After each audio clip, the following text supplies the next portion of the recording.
할렐루야. 인사합시다. 잘 오셨습니다. 이번에 꼭 한 명 전도합시다. 소리가 약해요.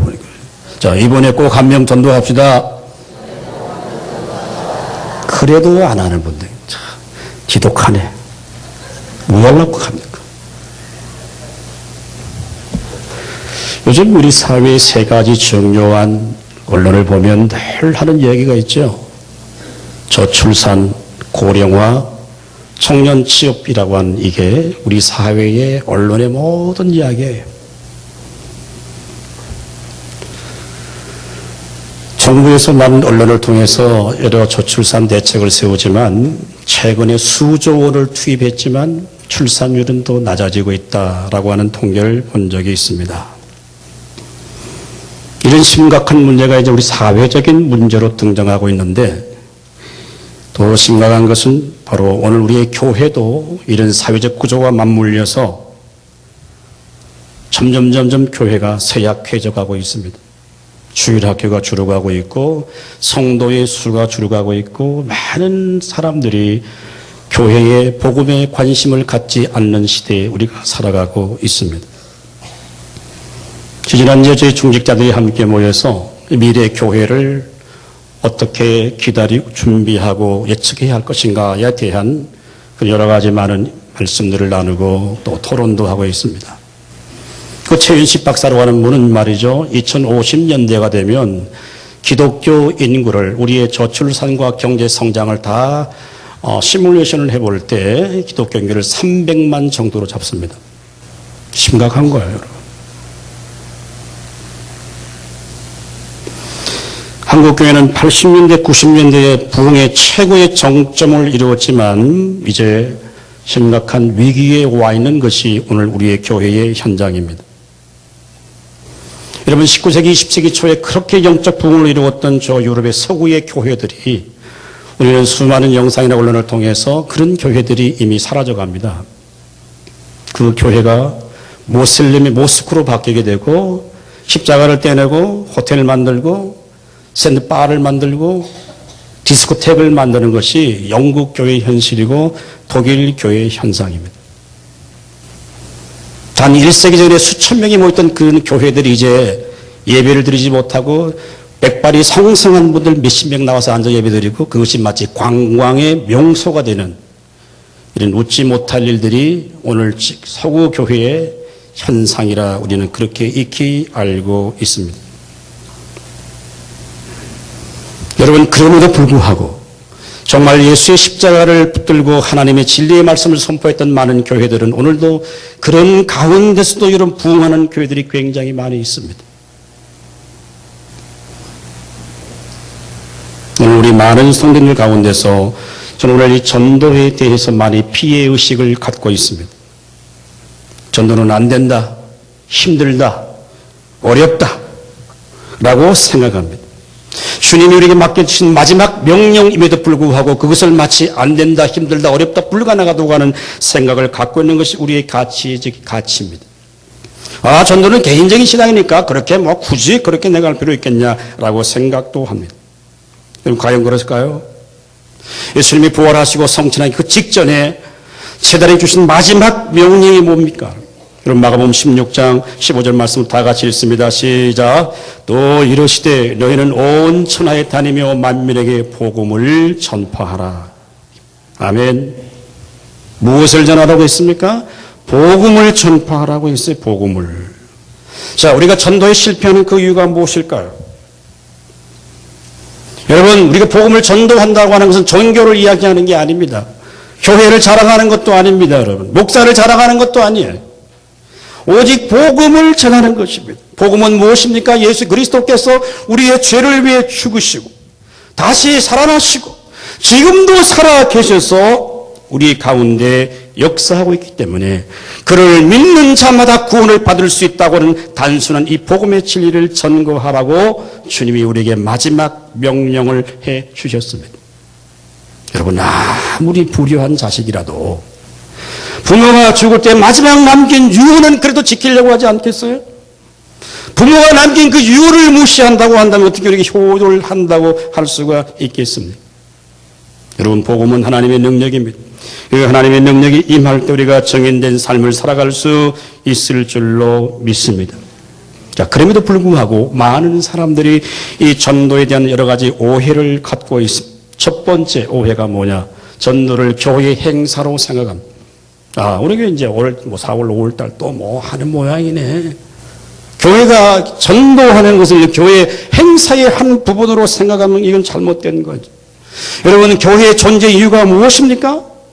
한 영혼을 살리고 영혼을 구원하는 그 일 때문에 교회가 존재하는 것이고 그것이 교회가 존재하는 그 목적과 그 이유입니다. 여러분, 전도하는 것은 행사가 아닙니다. 한 영혼을 정말 가슴에 품고 그 영혼을 위해 우리가 눈물을 흘릴 때 그 속에 하나님의 살아계심과 그 능력을 경험할 수 있다고 한다면 여러분, 그게 복음적 전도의 삶이 아니겠어요? 두 번째는 전도는 특별한 은사가 받은 사람이 하는 걸로 생각합니다. 저 권사님 같은 목사님 같은 뭐 그런 분들이 전도하는 거지 우리야 전도할 수가 없어 라고 생각하죠. 여러분, 전도는 은사가 아닙니다. 여러분, 찬양이 은사입니까?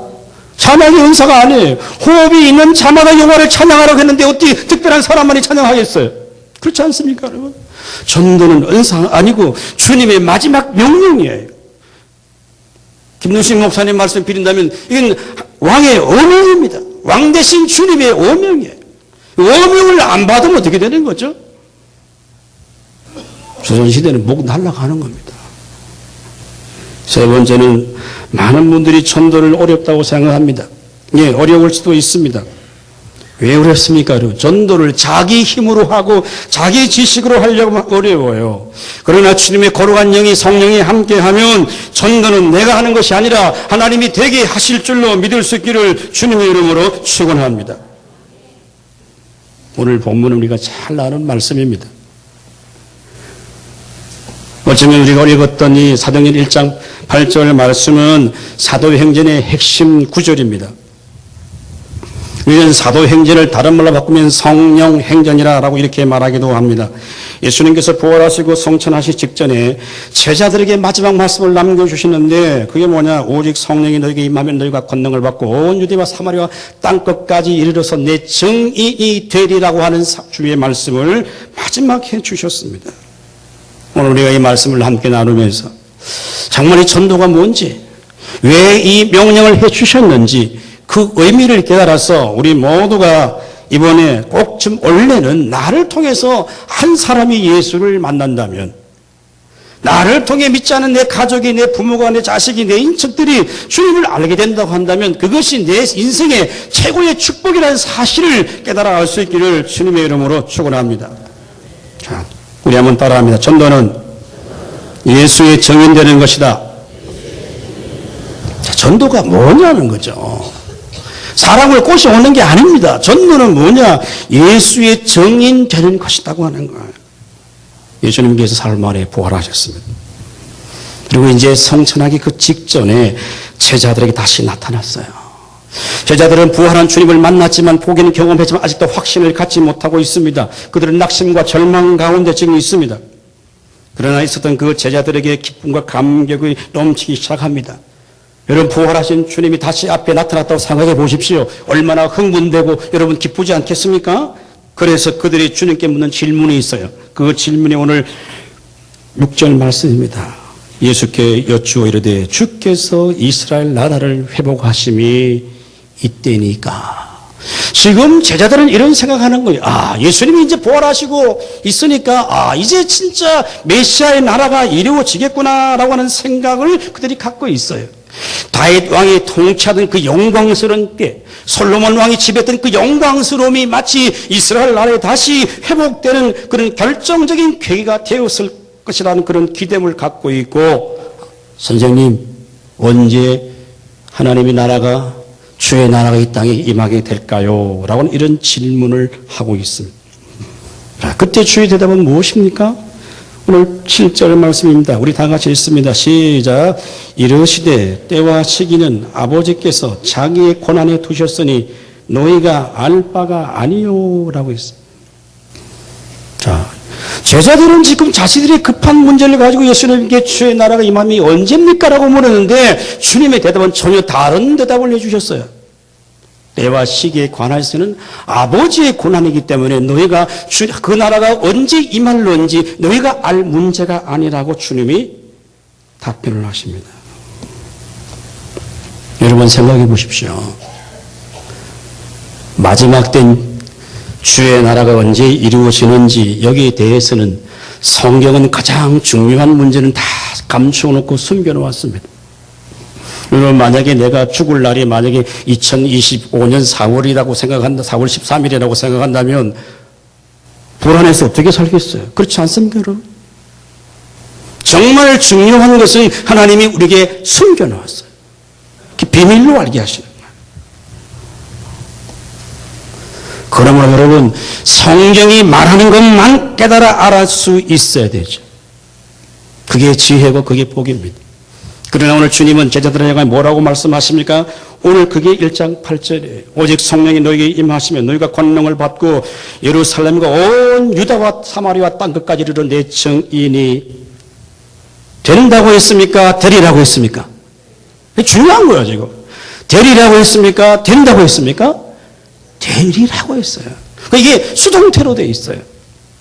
증인이 내가 되는 게 아니고 내 의지와 내 노력으로 증인이 되는 것이 아니고 성령이 임하면 그 능력에 의해서 증인이 되도록 성령이 만드신다라고 하는 얘기예요.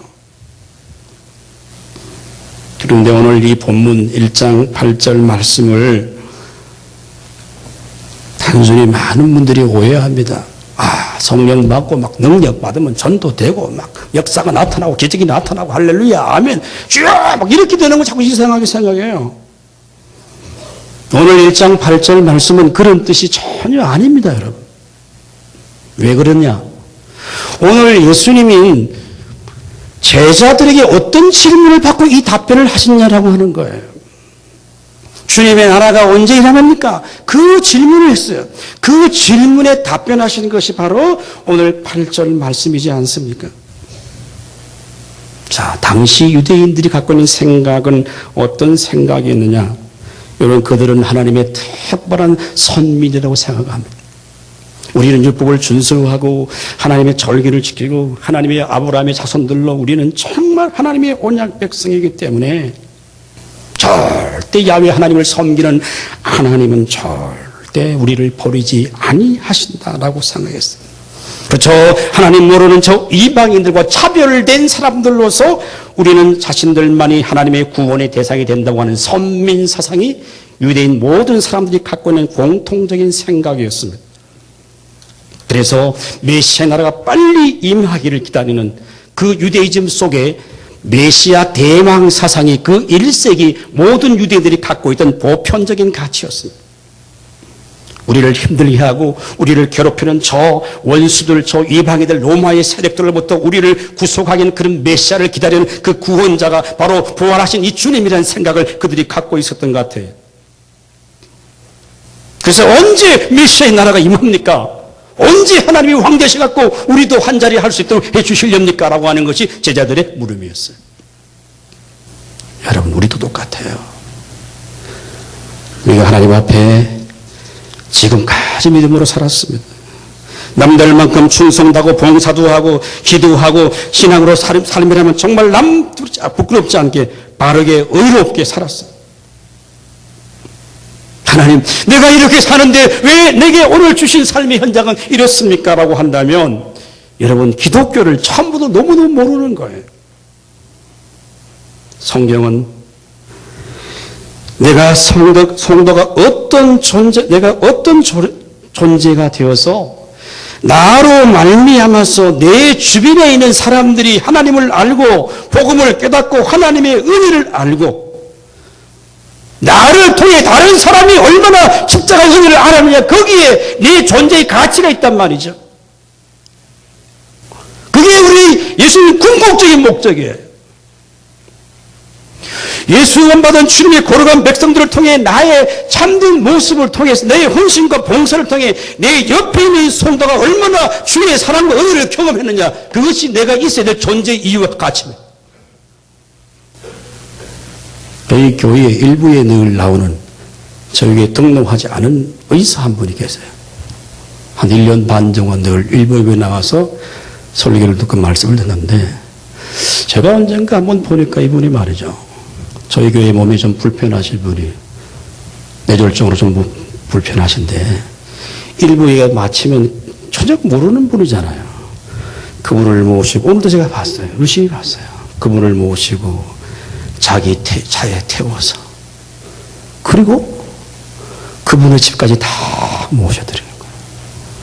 의사 선생님이 아쉬운 게 뭐겠습니까, 여러분? 그렇지 않아요? 우리에게 등록한 교인도 아니에요. 교회에 출석하는 교인이에요. 그 몸 불편한 사람, 힘든 사람, 그분을 내가 알고 보니까 지금까지 1년 넘게 그분을 모셔드려요.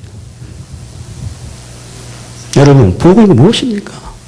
예수가 나를 위해 죄를 죽으시고 나를 구원시키고 하나님의 백성 만들었다고 하는 것은 내가 어느 많은 걸 소유하느냐 가지느냐 능력이냐 거기에 있는 게 아닙니다.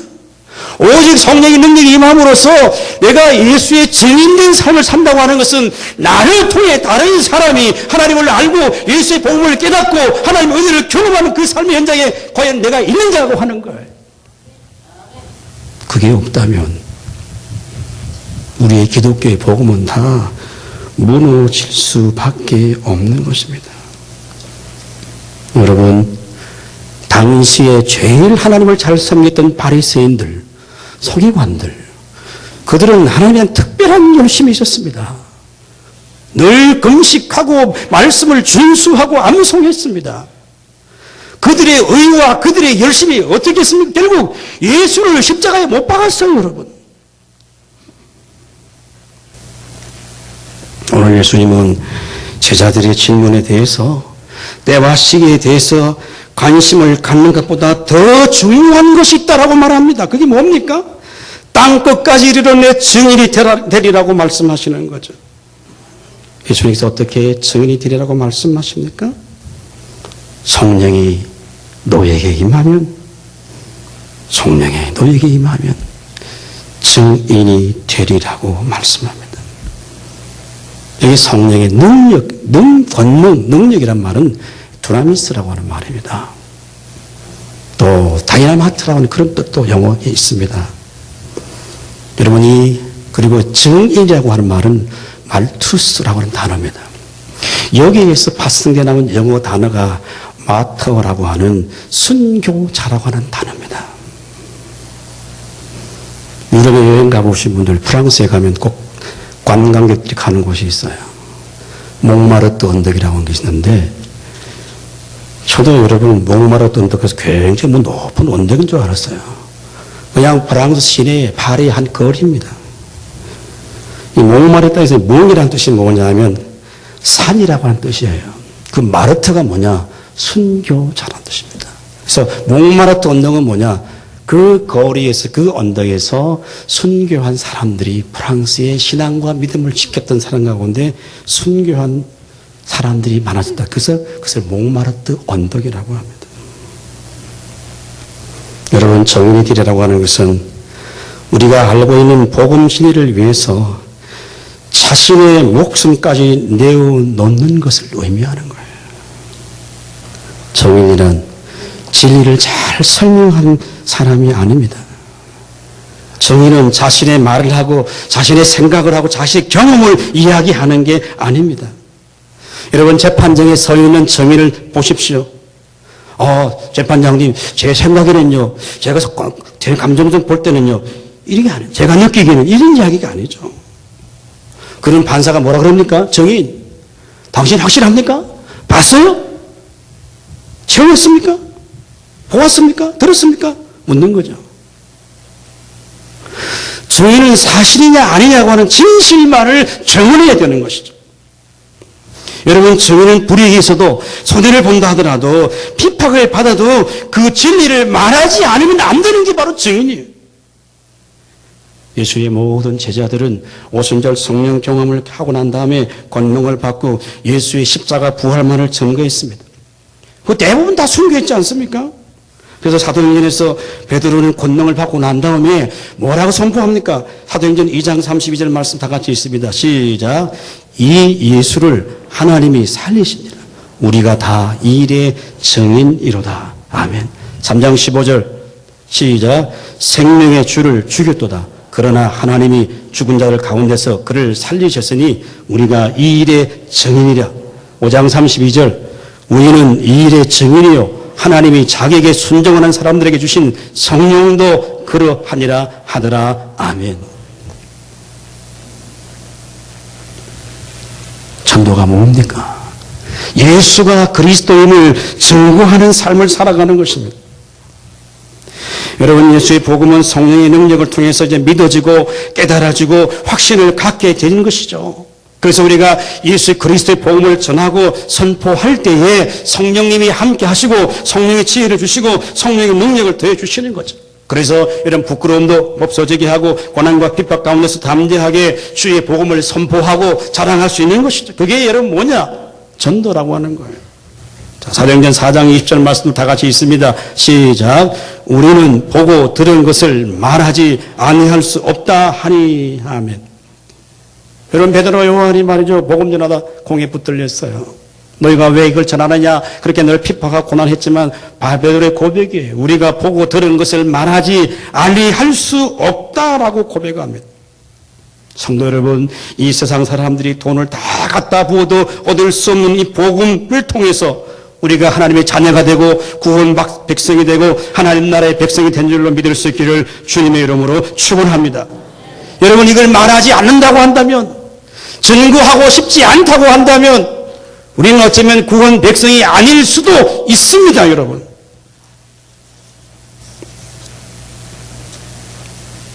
교회가 복음을 말하지 아니하고 복음을 선포하지 않으면 세상을 닮아가는 교회는 결국 다 몰락하게 되는 거죠. 유럽 교회가 왜 몰락해 가느냐? 하나님 말씀인 성경 66권이 하나님 말씀이 다 아니다고 하는 거예요. 성령의 무호성을 믿지 않습니다. 우리의 믿음과 신앙이 자꾸 세속에 물들지 않기 위해서 우리는 복음을 전하는 삶을 살아야 돼요. 우리가 정인된 삶을 살아야만이 우리가 세속의 자리에 들어가지 않게 되는 것입니다. 여러분, 요즘 교회를 향하여 세상이 얼마나 많은 비난과 조소를, 속된 말로 돌을 던지고 있지 않습니까? 그 이유가 무엇이겠습니까? 교회가 늘 원금을 자랑했습니다. 사람의 수를 자랑하고 교회가 건물을 자랑했지만 교회가 정말 예수 십자가의 복음을 자랑하지 못했어요. 교회가 복음을 외치지 않았어요. 세상이 교회를 향하여 외치고 있습니다.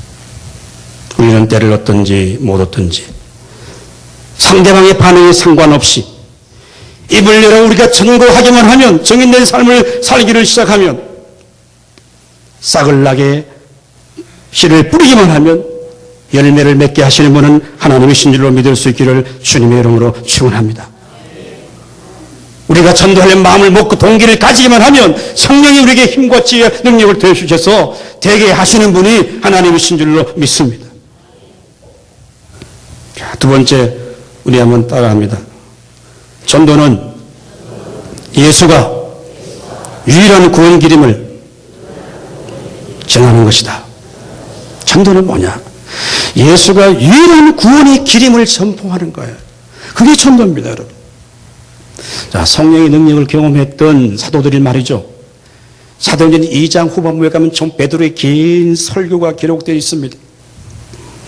그들이 처음 선포했던 말씀이 2장 14절에서 36절까지 그 베드로의 설교의 핵심은 딱 두 가지예요.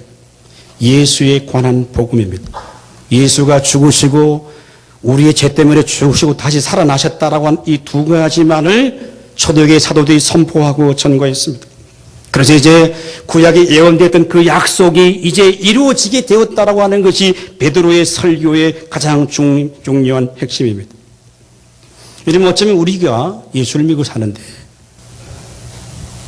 예수님이 우리를 위해 죄를 위해 죽으시고 부활하시고 살아나셔서 구약 성경에 예언된 그대로 그분이 이 땅에 오셔서 우리의 구원자가 되었다는 사실이 모든 성경의 핵심 가운데 핵심입니다.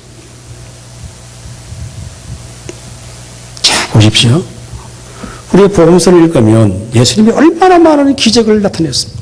오병이의 기적, 죽은 자를 살리고 나사로도 살리고 수많은 기적을 많이 행했습니다.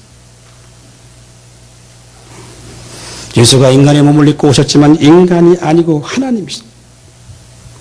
수많은 말씀을 듣고 능력을 경험했지만 그것으로 인해서 여러분 구원받은 사람은 없어요.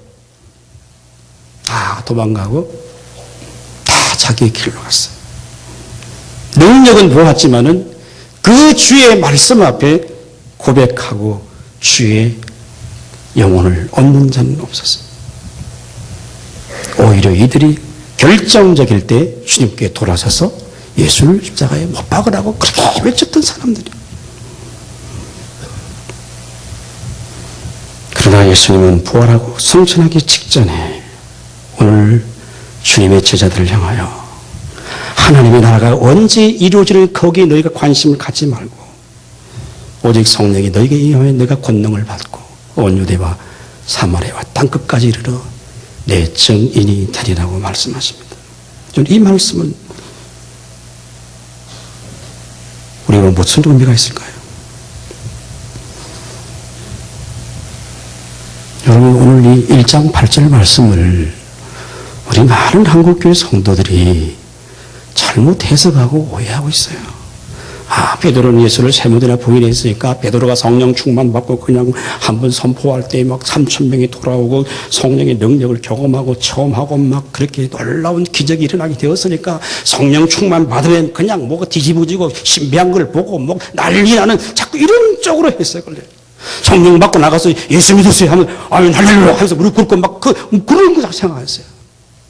현실은 그렇지 않습니다, 여러분. 그래서 아직도 많은 사람들이 자신의 지성을 내려놓고 무슨 능력을 받겠다고 무슨 체험을 하겠다고 산속을 헤매는 사람들이 많고 이상한 데 가서 머리 뒤밀고 뭐 받는 사람이 너무 많아요. 그 이유가 뭘까요? 성령의 능력이 무엇인가, 성령의 권능이 무엇인가를 잘 모르는 거예요. 여러분 성령 충만하면 모든 게 형통하게 되고 모든 일이 잘 되고 신비한 일이 나타나고 이런 게 성령의 권능이 임하는 게 아닙니다. 성령이 가르치는 진리가 아니에요. 성령 받은 사람이 어떻게 됐습니까? 베드로가 어떻게 엔딩했습니까? 전부 다 순교자가 되었어요. 성령 충만했던 사도 바울이 어떻게 되었습니까? 로마의 감옥에 갇혀서 목이 날아갔어요. 그게 성령 받은 사람들의 모든 이야기예요. 성령의 권능이 임한다는 걸 오해하지 마십시오. 이런 잘못된 신앙으로 자꾸 성령을 오해하면 나타나는 현상이 뭐냐 하면 자신의 영적 내면 질서의 세계가 자꾸 흐트러져요. 그래서 이성적인 판단을 하지 못하게 합니다. 그래서 끊임없이 더 자극적인 것을 자꾸 추구하고 찾으려고 해요. 그것에 집착합니다. 성령의 능력을 다른 게 아닙니다. 자신을 바꾸는 겁니다. 예수 이름을 자랑하는 것입니다. 십자가를 자랑하는 것입니다. 그것보다 더 소중한 것이 없음을 믿는 것이 성령의 능력이 임하는 것입니다. 가난과 환난과 핍박 가운데서도 내가 예수를 자랑할 수 있다고 한다면 그 사람이 성령 충만한 사람인지도 믿을 수 있기를 주님의 이름으로 축원합니다. 그게 성령 충만이에요. 뭘 자꾸 힘을 가지고 에너지를 향하는 그런 게 성령이 아닙니다. 성령은 인격을 갖고 계신 하나님이세요. 그분이 근성을 지배하고 통치할 때 그를 통하여서 예수가 유일한 구원자임을 말할 수 있고 선포할 수 있단 말이죠. 그래서 자신은 죽고 예수가 사는 거예요. 자신의 욕망과 모든 것들을 다 접고 십자가만을 자신의 삶의 최후의 목표로 삼는 거예요. 예수가 자신의 삶의 수단이 아니라 삶의 목적이 되는 거예요. 그럴 때 그 인생을 주님이 붙들어 주실 줄로 믿습니다. 여러분, 베드로의 설교를 들었던 초대교회 성도들이 모여서 뭐였습니까? 자, 사도행전 5장 42절 말씀을 다 같이 읽습니다. 시작. 그들이 날마다 성전에 있든지 집에 있든지 예수는 그리스도라고 가르치기와 전도하기를 그치지 아니하니라. 아멘. 여기 중요한 단어가 뭐냐 하면 예수를 뭐라고요? 그리스도라고 하는 거예요. 우리 그리스도 잘 알잖아요. 그리스도는 기름을 붓는다는 뜻입니다. 그런데 구약시대에 기름을 부음받은 사람은 세 가지의 직분이 있습니다. 왕과 제사장과 선지자들에게 성령의 기름 부음이 있었습니다. 그래서 이들은 하나님의 이름을 맡은 종들로 생겼어요. 백성들의 죄를 가지고 성막에 가서 죄상을 받는 일을 하고 하나님의 말씀을 받아서 선포하는 일을 하고 만왕의 왕이신 왕을 대신해서 백성들을 다스리서 하나님의 이름을 갖고 그들이 맡은 일을 하도록 한 것이 왕과 제사장과 선지자입니다. 그러면 예수가 그리스도라고 하는 이 말은 구약시대의 세 가지 직분 전체를 예수가 갖고 있다라고 하는 얘기예요. 그래서 예수 그리스도는 말 속에는 하나님이 약속하신 구원을 드러내기 위해서 하나님께서 예수 그리스도를 이 땅에 보내주셨다고 하는 것입니다. 그래서 그분이 우리를 위해 십자가에 죽으시고 다시 부활하셔서 우리의 유일한 구원자가 되셨다고 하는 말이 뭐냐? 예수가 그리스도라고 하는 말이에요. 믿습니까? 이 구원의 복음의 소식을 우리만 알고 있어도 되는 것이 아니라 모든 나라와 모든 열방에 복음을 전하는 것 아니겠어요? 그래서 우리가 선교사를 보내잖아요. 우리 위치가 어디 있는지도 몰라요. 그걸 보내는 거예요. 땅까지 보내는 거예요. 왜? 전도의 모든 당위성은 오직 예수 그리스도만이 우리의 유일한 구원자라는 사실을 고백하고 전거하는 거예요. 그때 성령의 능력이 우리 가운데 함께해 주실 줄로 믿습니다. 여러분, 그래서 다종교에서는 그런 얘기 하죠. 기독교 너무 배타적이다. 너무 배타적이다. 진리라고 하는 게 이것도 진리가 되고 저것도 진리가 된다고 한다면 복음을 전할 이유가 없습니다. 그렇지 않습니까? 길이 석가에게도 있고 소크라테스도 있고 공작 있다 그러면은 굳이 예수를 믿으라고 말할 필요가 없어요. 아무거나 자기 편한 대로 믿으면 돼. 모든 종교 다음 주 찾은 청교회도 가고 교회도 가고 절에도 가고 그걸 하면 돼요.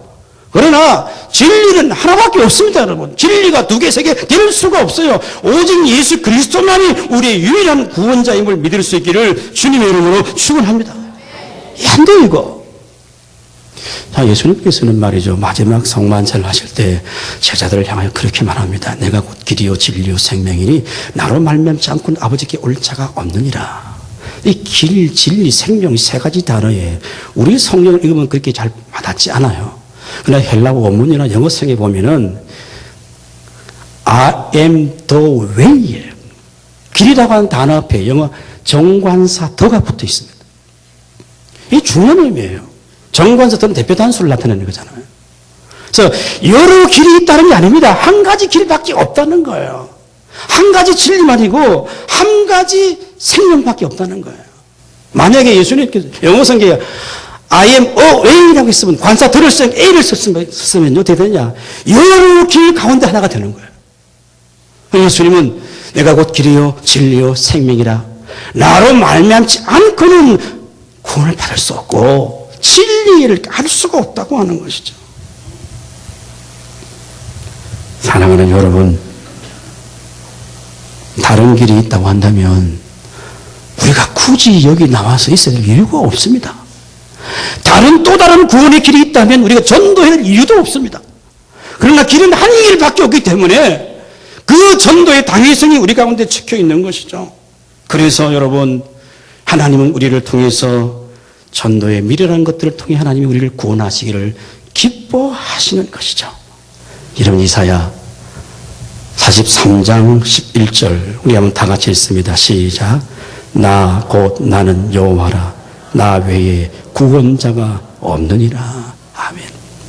예수님 오기 700년 전에 이미 하나님은 선자를 통하여서 나 여호와라. 나 외에는 구원자가 없다라고 했습니다. 말씀을 정리합니다. 목사님 또 교회 행사한다고 하시는 모양인데 그렇게 좀 생각하지 마시고 이번 기회에 꼭 정말 여러분 가족 가운데 친지 가운데 처음 믿지 않은 한 성도가 있다면요 이번에 꼭 한 사람이라도 나를 통해 복음을 듣게 하고 하나님을 알게 하는 것이 그게 가장 하나님이 원하시는 겁니다. 그런 마음을 품고 갖고 있을 때 성령님이 역사할 줄로 믿을 수 있기를 주님의 이름으로 축원합니다. 그러나 그런 마음도 생각까지도 갖고 있지 않고 그냥 지나쳐 버린다고 한다면 성령은 준엄한 경고를 우리에게 해주고 있습니다. 우리 마지막으로 에스겔 3장, 우리 성경 다 찾으십시다. 이 성경 참 찾아봅시다. 자, 에스겔, 이사야, 예레미야, 에스겔입니다. 자, 찾아봅시다. 찾아보고 마칩니다.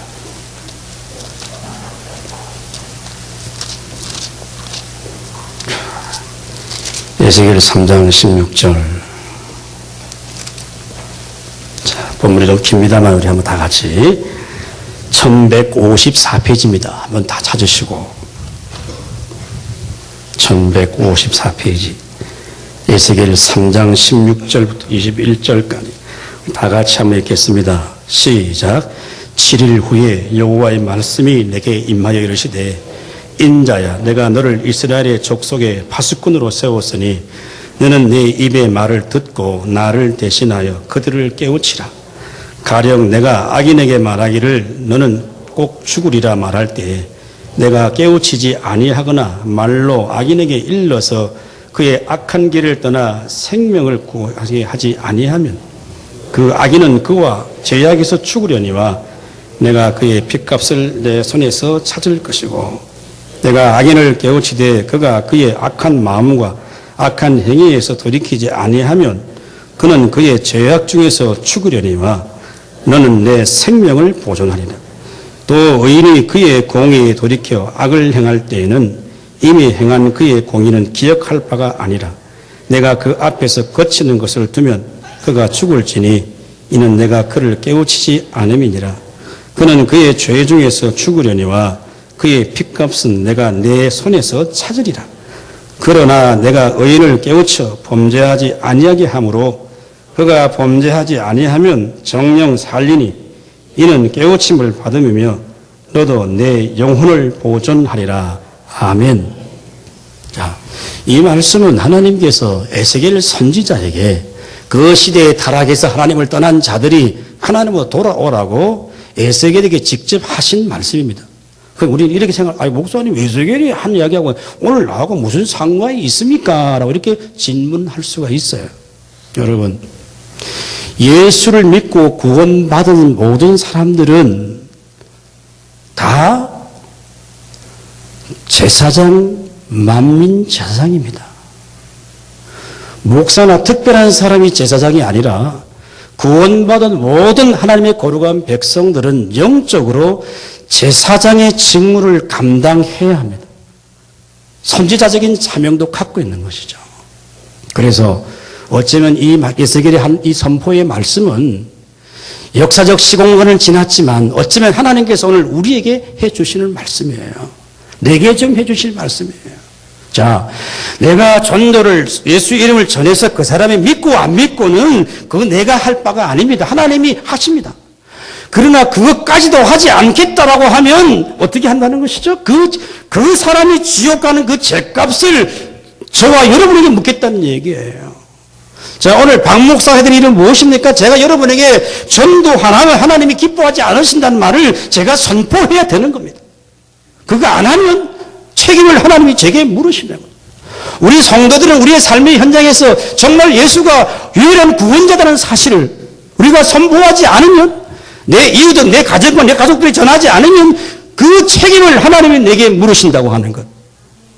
박 목사의 말도 아니고 공갈하는 것도 아니고 하나님의 말씀인 줄로 믿을 수 있기를 주님의 이름으로 축원합니다. 정말 이번 기회에